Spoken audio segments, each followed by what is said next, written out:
Hey guys, it's Tag time! we are your host Hannah. Imbet? And Mark. Welcome to our special episode this month as we celebrate Women's Month. Hi, Miss Aileeh from Finance and Accounting, and Miss Jem from Learning and Hello. Development. Well, Thank welcome to our you podcast. Thank you for having us. Yeah. So yun po, we just want you to be comfortable lang. We're just gonna talk about your life, your experiences, especially your career and personal life. A little bit about your personal life as we get to know you better. It is, sinaselebrate natin yung Women's Month ngayon. Yeah, So, we are empowering the women for this month. yes, exactly. Yan. So, first of all, kamusta po? How is your Monday? How is your week so far? It's good. We're good. It's start of the week pa lang. So, okay naman.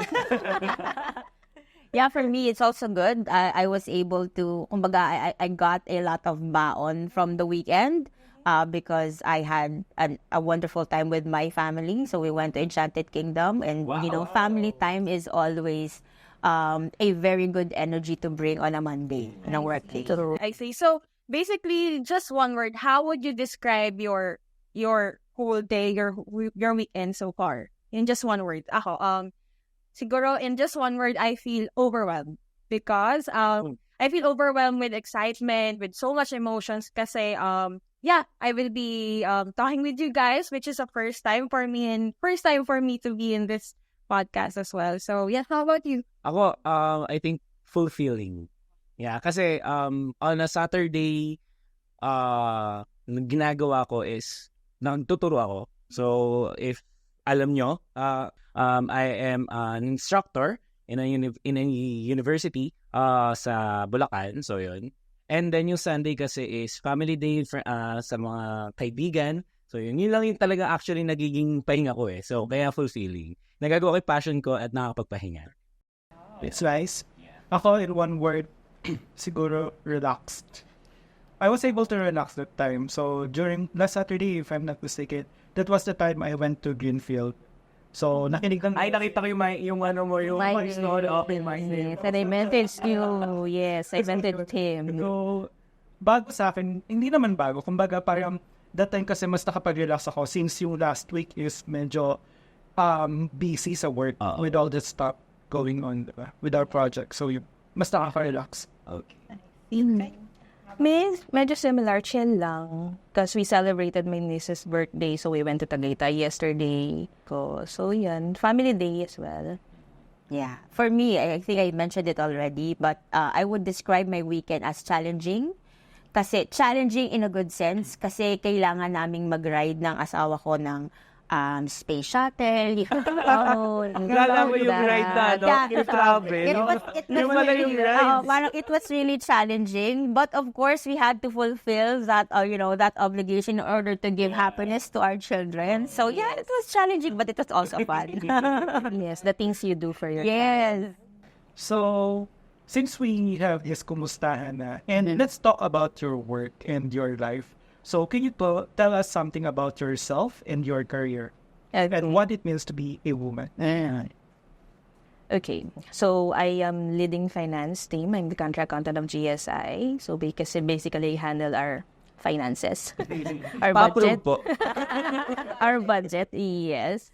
For me, what does it mean to be a woman? Well, for me, it is being able to do the things that you want to do, achieving your dreams, and yet still be caring enough for the people around you. Yeah, slay. Ayan.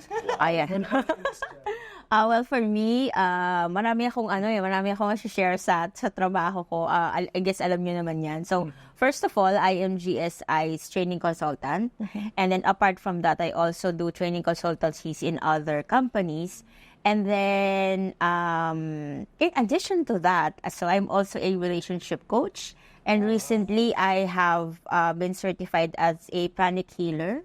So it's one of my passion as well to be able to help others. So kumbaga, it's more about me juggling all of these tasks plus being a wife and a mother to my 2 children. So to answer the question about what does it mean to be a woman, for me, a woman is a creator. So we give birth to human beings, and we also give birth to, give birth in ensuring that ideas turn to, or dreams turn to reality, or ideas turn to reality. So I guess that's how I would describe a woman. Parang Miss Universe kasi. Alright. Okay. Pero lang, going back dun sa sinabi mo kanina, kasi you're doing different series of jobs, may mga side hustles, diba? How do you do that? How do you make time for everything, for other things? Especially meron kang anak. Well, I guess it all boils down to my communication with my husband. So, pinag-usapan muna namin kung sino yung magfo-full-time job, which is my husband. So, because of that, I'm able to do the other things that I want. So, dahil siguro flexible yung time ko, so that's where I'm able to really find time for my kids, and then find time to do things that I love, and do what I'm really passionate about. So usapan lang talaga sa mag-asawa. That's what I think it is. Yeah. How about you, Miss I, being a career woman yourself? Since I believe you're a mom too, right? Yes. Yeah. So how do you find the time to juggle both your personal life and your work life? Okay. As much as possible, I try to do my work during work hours talaga. I manage my time well, as much as possible na kaya ko. Because previously in my previous jobs, and when I had no kid pa, typical sa accountants, you bring home your work. We work even after the working hours, especially during audit season, so ganyan. So, nung naging mom na ako, of course, ayaw mo nang i-sacrifice yung time mo for your family. Especially pag younger years niya, you want to be present kasi sa mga milestone niya. So, but of course, I don't want to sacrifice din naman my profession, So, yun lang. Time management talaga. You do the things that you need to do when you have to do it, so that you'll have time to do the things that you want to do when you want to do it. Grabe naman. Wala na maganda mga nanalangin. Na-pressure ako. Parang ako, sa 5 years ko pa nagtatrabaho, ano ba na, sabi ko ba yung mga yun? It comes with experience and Yes. H the mark. Pressure. What comes next? Yeah. So yeah talaga your age comes with grace talaga and style. Ikaw, Yes. kung sasagutin mo yung tanong, ano para sa'yo ang pagiging babae? For me, I think naman na being unapologetically myself. I mean, accepting the flaws and just being who I am talaga. I mean, who cares what other people think? Ay, oo. Yeah. Hana yan. Yan talaga. I mean, kasi naman ako masyado pang experience when it comes to personal life kasi I'm not a family woman yet. And yun. Pero parang may kadugsong yun. Thank you. Tinanapay niya talaga Yun. So parang it's more on maturing talaga on my end. Kasi at times I see myself as a child pa kasi I'm healing my inner child. Ganyan. So talagang kailangan mag-mature ako with grace din like you po. Yeah. So yeah, it's being unapologetically myself para kapag ready na ako mag-family, I can pass on that trait na you don't have to be sorry for what you just did. Just stand tall and just keep speaking up when the timing is right. Yeah, ganon. Yeah. Yun lang. Thank you for asking. All right. Sige, me. Yeah. So, paano naman po as a woman in your community, in your different communities that you belong, how do you empower the woman that you have relationship with or you get along with?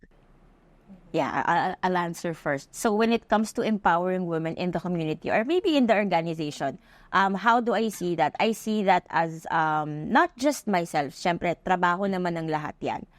Everybody should be able to create that environment wherein women will be able to have or to get that freedom of choice. So freedom of choice to do what they think is best, to be able to do or follow their path. Pero syempre, following the path, it has something to do with following their aspirations, their values, and also their circumstances. Because I also believe that there are a lot of women out there na gustong maging career woman.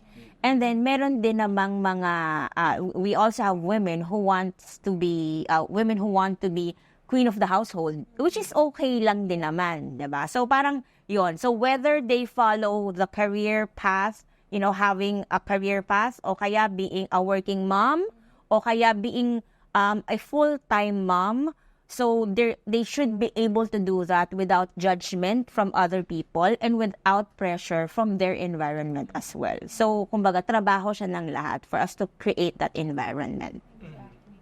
What about Your what are your insights about empowering women within your community, within the organization? Within their organization and within my profession, because obviously, kapag accountants kasi, usually what people imagine are typical, women na nasa back office, nag-work may calculator, walang social life. Diba? So, as much as possible naman, we encourage one another naman to, break the barriers, break the image na na-create na rin. Automatic, magaling sa math, magaling sa ganyan. So, we create opportunities even outside our profession. So, 'di ba? Lahat naman kasi kaya naman gawin, like it's not just strictly about accounting, about finance. And ngayon marami naman din activities or marami din mga learnings na tinitake pa rin namin to even within my community, within the organization din as well, para mawala yung mga ganong biases, mga ganong image. Pero actually, alam mo, sa ngayon nakikita ko, mas nagpa-progress na talaga yung mga women in terms of mas confident na sila ngayon na makapagsabayan talaga. Minsan nga nauuna talaga. Yeah. Ako, lalaki ako, pero yung perspective ng mga babae ngayon, iba na talaga. Minsan, mas lumalamang pa sila sa pag-iisip sa traditional na pag-iisip ng lalaki. Yeah. Which is, somehow, nakaka-inspire din na nagbabago na talaga yung mundo. Yeah. Nagbabago. In positive way, In a positive way. Also, they are more focused talaga sa career rather than building a family. And that's okay, right? Yes. Say, Yung choice na yun. yeah. Kasi dati, di ba, pag babae ka, kailangan taga-hugas ka ng plato. Oh. Tagalaba ka, tagalinis ka ng buong bahay. Pero now, Yes, nakasalalay sa iyong pamilya. Yes, diba? So, which leads to our next question. So, what's the funniest stereotype na about women na narinig nyo, na-encounter nyo, and paano nyo siya i-debunk? Diba? How did you debunk it? Ako muna. Sige, ako muna. I feel very strongly about this kasi. Ito siya. Okay, go. Hindi talaga ako. Hindi naman ito about, I don't think this is a stereotype, pero, meron kasing saying sa Bible na yung dapat ang asawang babae ay magpasakop sa asawang lalaki. Alright? And in my belief and in my opinion, this does not mean that women, or lalo na yung mga married, that they should be, kumbaga, slaves to men and would just say yes to everything that their husband would say. Even if, let's say, the woman or the wife already know that this is disrespectful or kaya this is unkind, pero dahil asawa mo, tatanggapin mo na lang, diba ganyan? So, yun yung saying na gusto kong i-debunk, because from what I understood with that saying, it doesn't mean that we just become lesser to our husband, pero what it means for me is that nowadays, especially nowadays, that women are very much aware of their power. Diba? Parang gano'n eh. They're very vocal about Yes, they're very vocal. Na to a point naman na sometimes yung mga married women na, women empowerment. So, eto na, kailangan, tama ako. So, nagkakaroon ng imbalance in the family. So, what I see about that statement is that women, knowing how powerful we are, we should be able to share power. So, share power with our husband, with our partners. And by sharing power, ang ibig sabihin nun is that we're able to be part or be together in the decision-making process. So, yun lang naman yun. And then, whenever, let's say, if you're a woman and you're into a relationship, dapat talaga there's mutual respect whenever you would decide on things. Because if there's no respect, then there's no respect. If there's no trust, then there really is no relationship. So it's not about being second to the husband, but it's about sharing your power to your husband. Yun lang yung talagang gusto kong i-debunk. So dun sa mga babae na nakaka-experience ng halimbawa hindi maganda sa relationship nila, it's okay to feel that, this is not right. And it's okay to speak up if you know that something's not right. Ayan, ang bandabi ko sinabi. Sabi nga, parang it's okay not to be. Yeah. Yes. Yun. Communication is the key kasi talaga. You'll speak up. Very powerful din yun yung natunail, especially sa magka-relasyon. Kapag may communication talaga. And if you know na may hindi na maganda doon sa may gap na. May nangyayari ng hindi maganda na gustong pagawa sa'yo ng husband mo. Teka lang, parang may mali na, hindi na tama to. Oo. Kahit sabihin na natin, since na Bible-based na, biblical na sinasabi nga na kailangan magpasakop sa lalaki. Pero kung mali na siya, at hindi na rin biblical din naman yung mga sinasabi ng lalaki na, hindi, gawin mo to, gusto ko to. Diba? Nasa by sense nung sinasabing na magpapasakop sa lalaki. Kung hindi na rin naman biblical, yung gustong mangyari ng husband. Yeah. Diba? Or yung sa respect. Kung mawawala na rin yung respect doon sa babae. What about you, Miss A? Okay. Going back to sa funny stereotype, medyo hiwalay na topic naman to. It's based on my personal experience kasi. Feeling ko kasi women are easily judged not based on skills, but more on how we present ourselves. Because I have this experience of many years back. Ang tanda ko na, my God. So, I applied for a certain position in, wag natin pangalanan yung company. At natin pangalanan. So there were a series of interviews and okay naman, I passed and all that. And then, I was interviewed by a VP for finance. She's a woman naman. And she told me, kwento ka na to sa iba. She told me, so we were talking, so I was answering her questions and all. And then she said, you know what? You sound smart. You converse really well, sabi niya. Your credentials are really good. You're a CPA, so that's really great. But, you look so provincial. So, what happened? So I was kind of, oh my God, okay. So it was something that I did not expect. You don't really prepare yourself for those kind of remarks.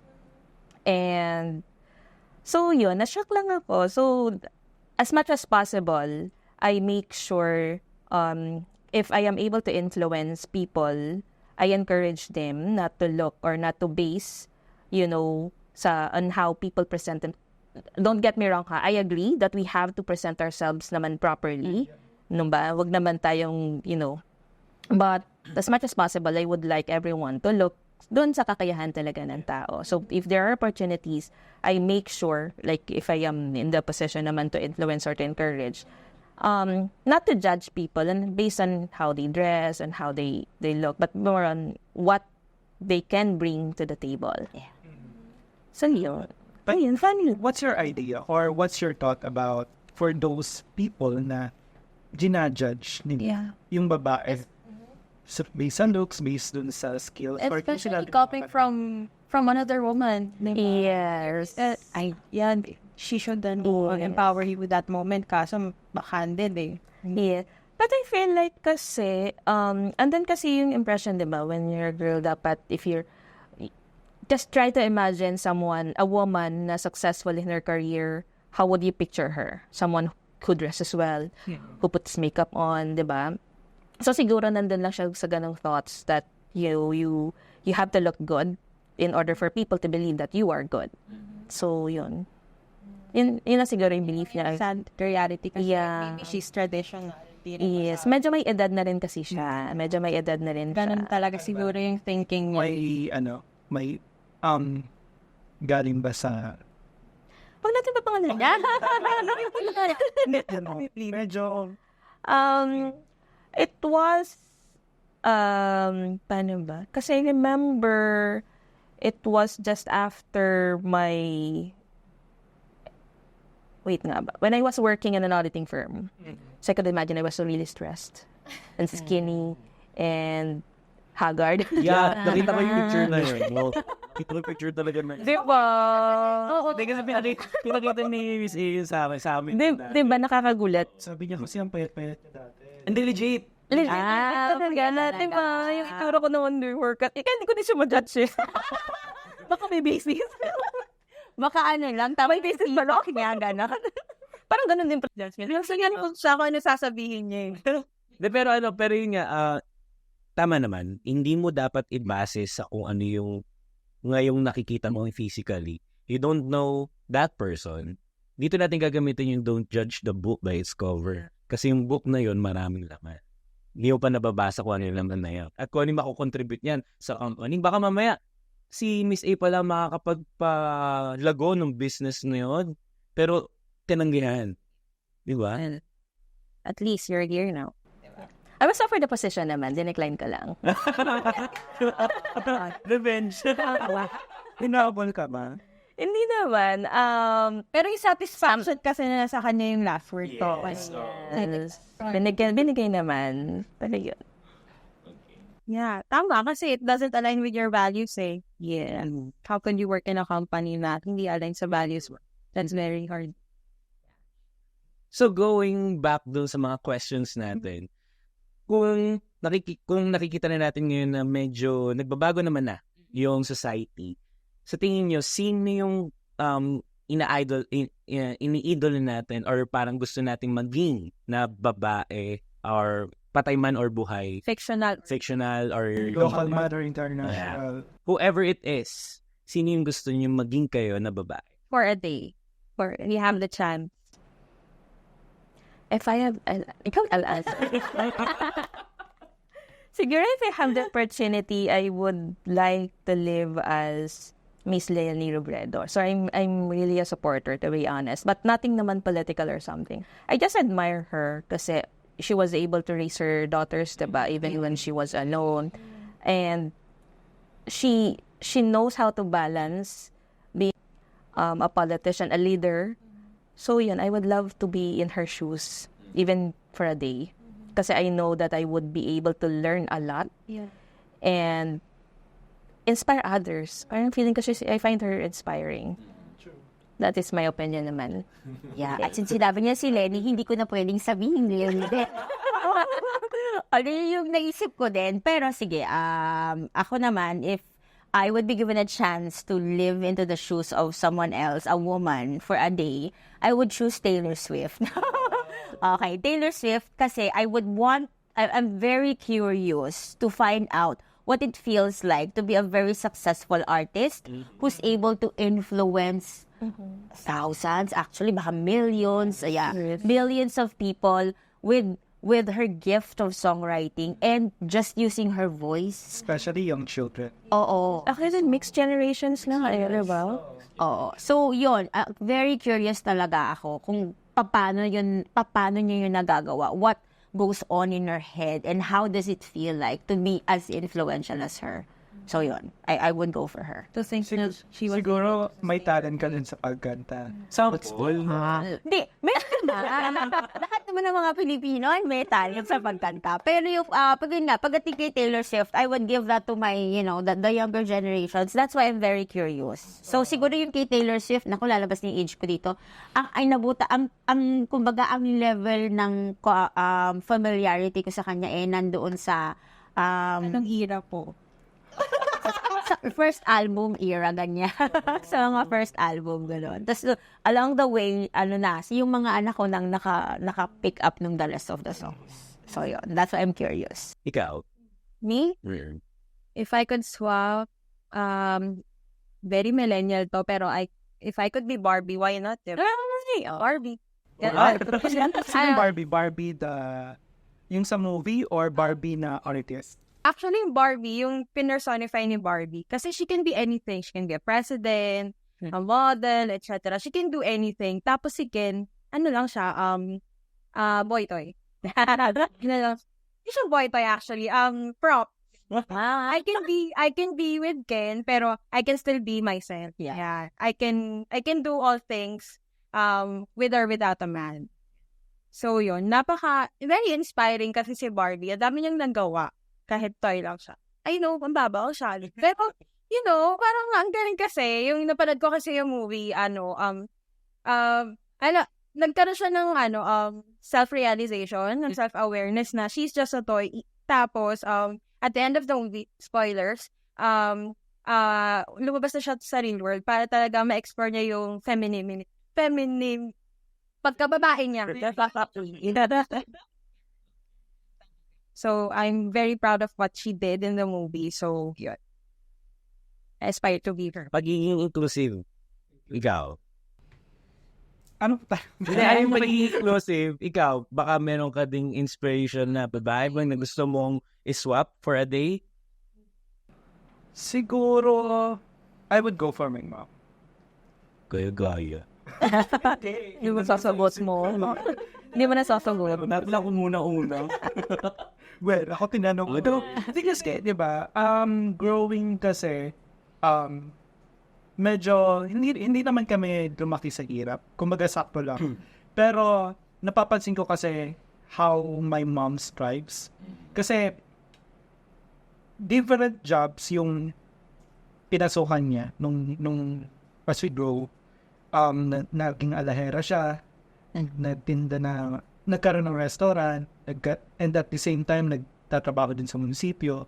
Tapos may mga side hustles pa dyan na nagtuturok ng mga animals. So yun. So, parang I'm into and very thankful sa kanya kasi we were able to grow na ayos, mabuti, and mas nakilala namin kung sino kami because of her. Ayun. Kumbaga, hindi siya nagkulang sa iyo. She was able to fulfill your needs in her siblings. With my siblings, with my other siblings. Diba? 4? Grabe. Shout out, Carlito. Your brother. Shout out. Sa akin, hindi ko ang malitan, nanay ko pa rin talaga. Iba na. Hindi, ma'am siya. Magkaiba naman yung nanay yung sagot. Hindi, actually, nanay ko talaga. Kanina ko pa iniisip yun eh. Because maraming naging challenges sa family namin na sino ang kakargo niyan. Bukod syempre sa tatay ko. Pero nanay ko kasi talaga yung mostly nagkakargo nung mismong mga struggles into the family. Saan didiskarte. In terms of pagiging madiskarte both my parents, which is sobrang swerte ko. Hindi ko isinasantabi yung mga efforts din ng tatay ko. But, doon tayo kay nanay na sobrang naging madiskarte siya saan kami bibigyan ng, paano kami bibigyan ng baon. Comparing to B-Boy kasi, to Mark, nagkakaroon kasi kami ng struggle in terms of financials, sa finances namin.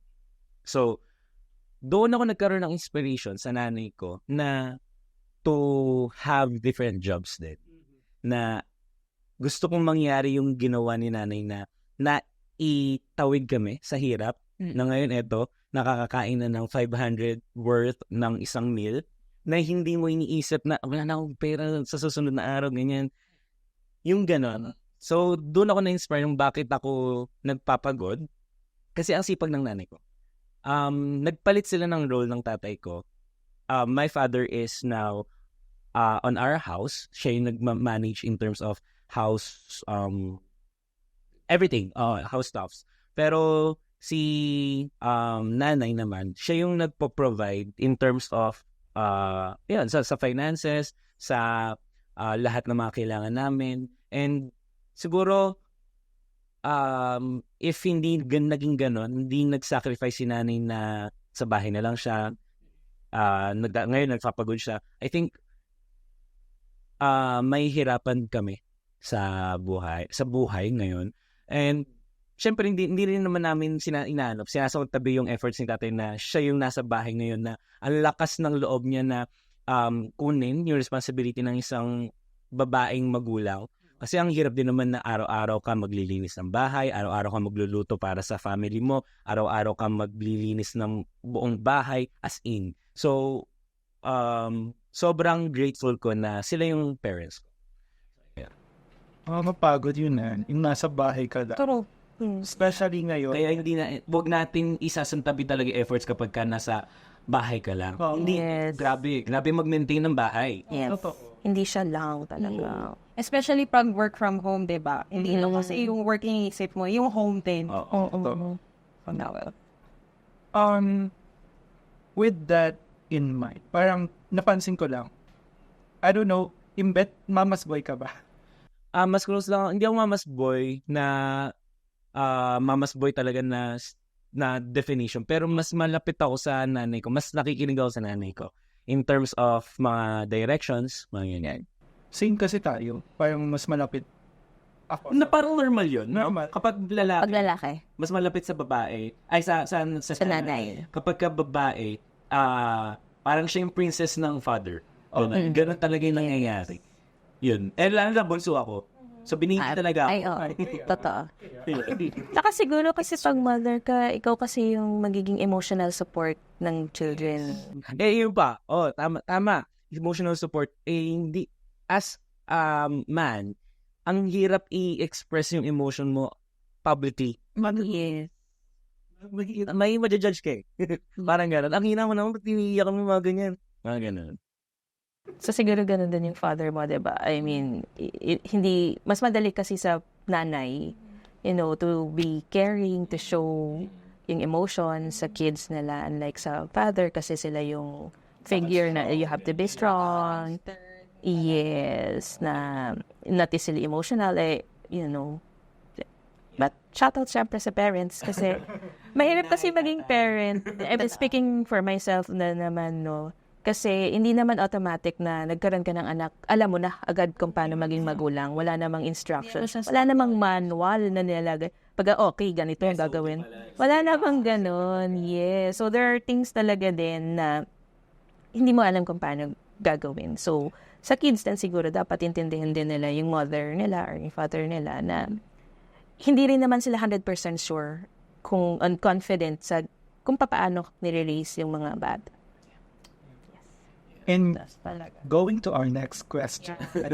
Kasi nabanggit ni Imbet kanina na parang nag-change yung roles ng parents nila. So, having said that, papaano natin nakikita yung progress pagdating sa mga kababaihan when it comes to gender equality?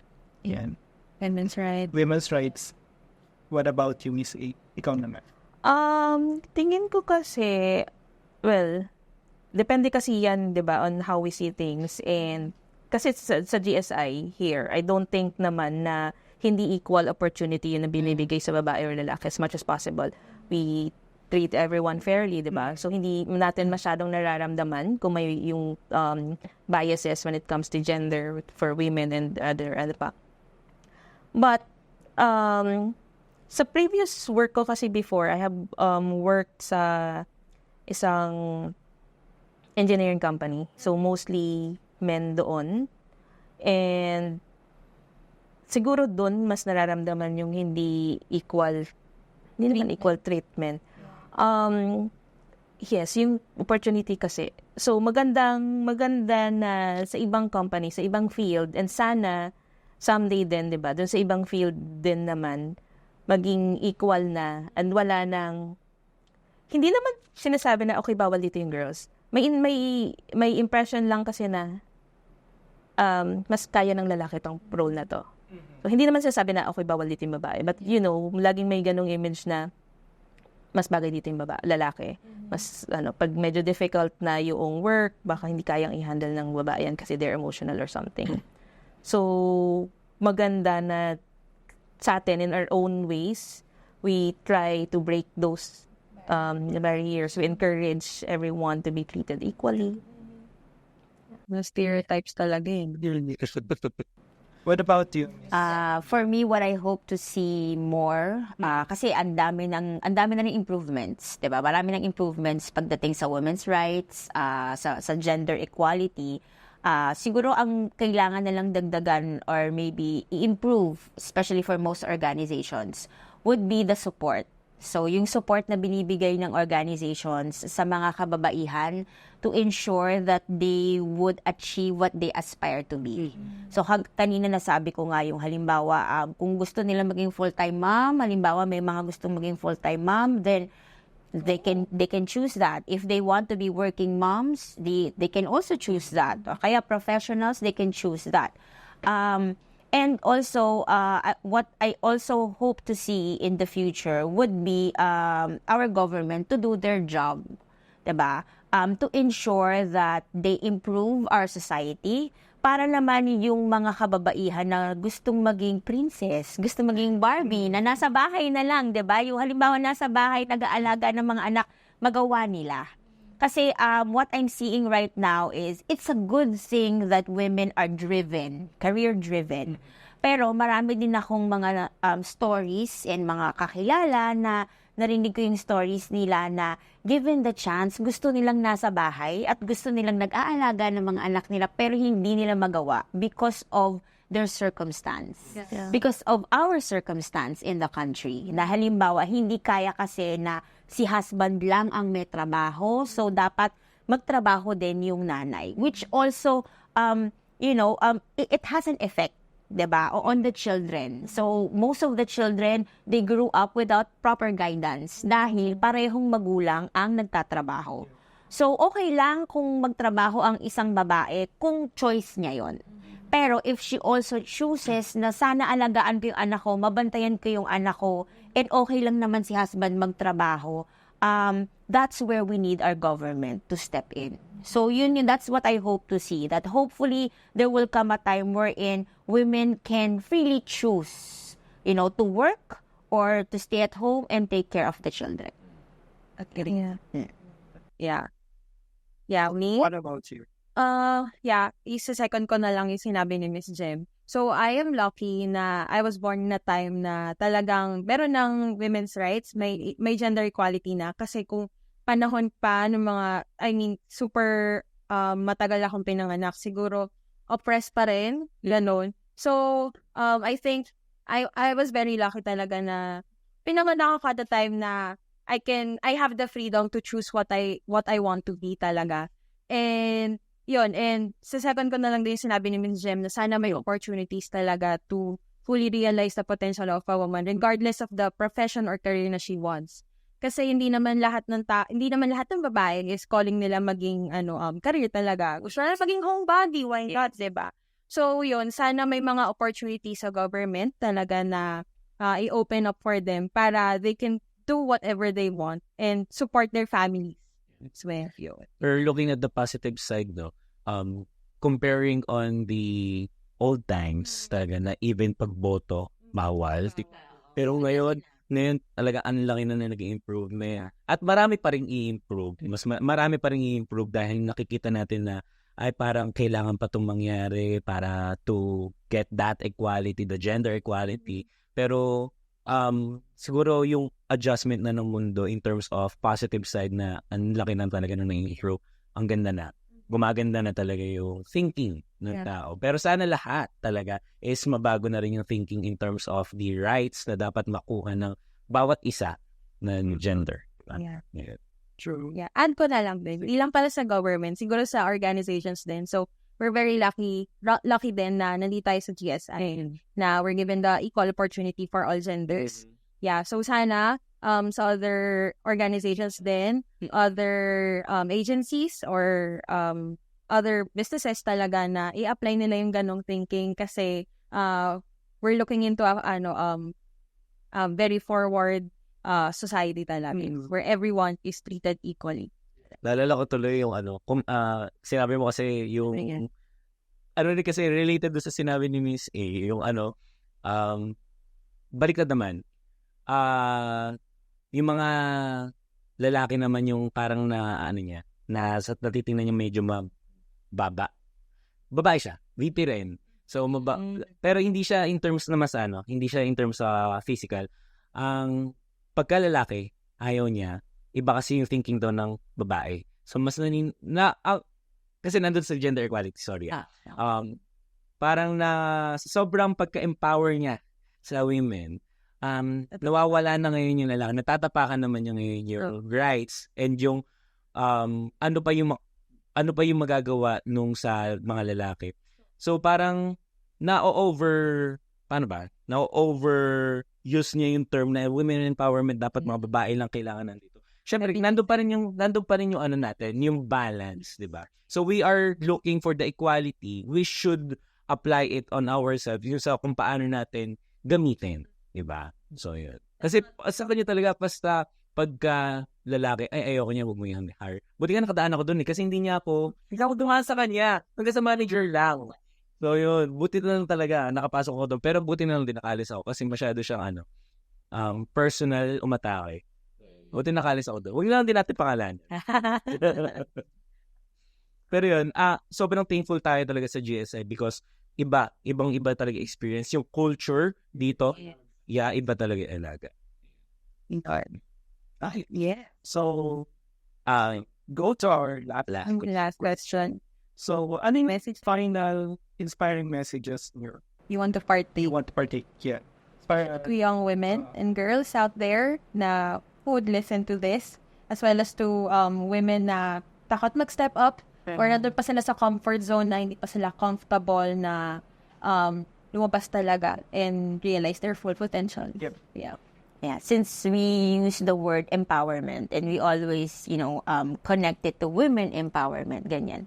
I would like to define empowerment as not conforming to expectations, but empowerment is really about having the freedom to choose. So, lagi natin yung iisipin na women as equal to other gender, we also have the freedom to choose what we want, to make our own decisions, and to make those decisions that are aligned to our values and what we believe is right. Yan. Siguro if there's something I would like to share, it is for them to realize na sana wag nilang ilimit yung sarili nila. Miss Jem said, diba, about conforming sa expectation. So, sana wag nilang ilimit yung sarili nila saying na this is what is expected from me lang. So, hanggang dito lang ako. Ito na lang yung kaya ko. So, ganyan. So, as much as possible, achieve everything that you want to achieve. Huwag ka mag-hesitate. And don't doubt yourself. Never doubt yourself. Ikaw, since you are the yung babaeng host dito, ano masasabi mo? Inspiring message. Tutoy pag ko, yung pagiging Hana niya talaga eh. Maybe, don't be afraid to speak up. Know your place. Yeah, you don't have to speak up every time na talagang wala ka na sa lugar. Na at least know your place. And pag alam mo na nga yung lugar mo, don't be afraid to speak up and say the things you want talaga. Kasi if we're very vocal, women should be very vocal. Advocate ako for that. And kung bibigyan tayo ng opportunity talaga, yeah, always don't be afraid to tell your truth. And yeah, break barriers as much as you could. Yeah. Yun lang talaga. I mean, kung kaya mo, kaya ng lalaki, kaya din ng babae. So, doon talaga ako naniniwala. Yeah. Medyo feminine lang, pero yun, talagang naniniwala kasi ako sa potential ng girls eh. Yeah. So, kailangan lang talaga ng better support system, especially sa bahay, una-una. And then, support system with friends. Why would you be friends with someone na hindi ka susuportahan sa lahat ng gusto mo? Someone with, somebody will always contradict you. Pero at the end of the day, you just have to trust yourself, trust your gut as a woman talaga. Yun. So, yun. Sa akin ko lang, know your worth. Yeah. Kasi minsan, di ba, may mga babae na yun nga, yung pagdating sa stereotype, ganun lang yung tingin nila sa sarili nila. So, why not aim for more? Why not go, ano talaga yung gusto mo? So, yung sinasabi niya, kanina. Yun yung sa akin. Ako naman, siguro, dagdag na rin, kung lalaki ka man o babae ka pinanganak, tao ka pa rin pinanganak, gamitin mo yung pagiging tao mo na mag-speak up dahil meron kang sariling nararamdaman as a man, meron kang sariling nararamdaman as a woman. Huwag mong hayaan na maapakan nila yung or ma-disrespect ka nila at ma-invalidate ka, di ba? Sobrang sakit kasi ma-invalidate, di ba? So, hopefully, lahat ng mga nakikinig ngayon is ma-inspire sa mga nasabi ng ating mga special guests. Ayan. So, hopefully, ma-inspire kayo to speak up and be vocal sa mga nararanasan nyo ngayon or yung mga gusto nyo pang mangyari. Yeah. Harness your power, ladies. Diba? Yan. So, yeah. Alright, thanks guys for listening to our podcast. So, this sums it up. And that's it, everyone. Hope you enjoyed this video.